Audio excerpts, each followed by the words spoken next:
ગૃહ રાજ્યમંત્રી હર્ષ સંઘવીએ સાયબર ફ્રોડથી બચવાના ઉપાય જણાવતા કહ્યું, ન્યૂડ કોલ રિસીવ થઈ જાય તો ડરવાની નથી જરૂર. અજાણી વ્યક્તિની ફ્રેન્ડ રિક્વેસ્ટ ન સ્વીકારો, શરમ ન કરો અને નજીકના પોલીસ સ્ટેશનનો સંપર્ક કરો.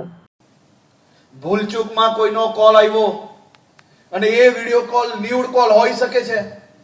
એ ન્યૂડ કોલ ઉચકાઈ ગયો, એનાથી ડરવાની કોઈ બી પ્રકારની જરૂર નથી. સમાજથી ડરવાની આવા વિષયોમાં જરૂર નથી. મેં અનેક કિસ્સાઓ એવા જોયા છે કે આવી ઘટના બન્યા પછી એ વખતો સુધી આ પ્રકારના જે વ્યક્તિઓ જે એને બ્લેકમેલ કરે, એને રૂપિયા આપે, એનાથી ડરે, એનાથી કોઈ બી પ્રકારની ડર રાખવાની જરૂર નથી. સમાજમાં કોઈની ડર રાખવાની જરૂર નથી. સમાજમાં સમજુ લોકોને આનો 100% અંદાજો છે કે આ પ્રકારના કોલમાં કોઈ બી વ્યક્તિ એનો ભોગ બની શકે છે.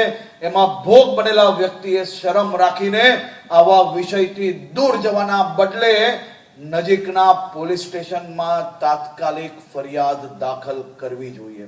આ આપણો હક છે. ભૂલ કોઈથી બી થઈ શકે. ભૂલથી તમે કોઈને તમારા ફોટો શેર કર્યા, એ વ્યક્તિ અગર તમને કોઈ બી પ્રકારે બ્લેકમેલ કરે છે, એનાથી બી ડરવાની જરૂર નથી. તમે ગમે તેટલી ઉંમરના હો, તમારાથી ભૂલ થઈ છે તો એ ભૂલને તમને મદદ કરવા માટે પોલીસ તૈયાર છે. તમારે પ્રિકોશન્સ જરૂરથી લેવાના છે, પણ પ્રિકોશન્સ લીધા પછી બી જો તમારાથી કોઈ ભૂલ થઈ છે તો તમે કોઈ બી પ્રકારના ડર વગર પોલીસને સંપર્ક કરો. અને મારી સુરત શહેર પોલીસ કમિશનર શ્રીને ખાસ સૂચન છે કે આ પ્રકારની કોઈ બી દીકરી કે આ પ્રકારના પરિવારોના નામ બહાર ના આવે તેની બી ચિંતા જરૂરથી કરવી જોઈએ, જેથી સમાજમાં આ પ્રકારનો ડર કોઈ બી પ્રકારનો ના બને.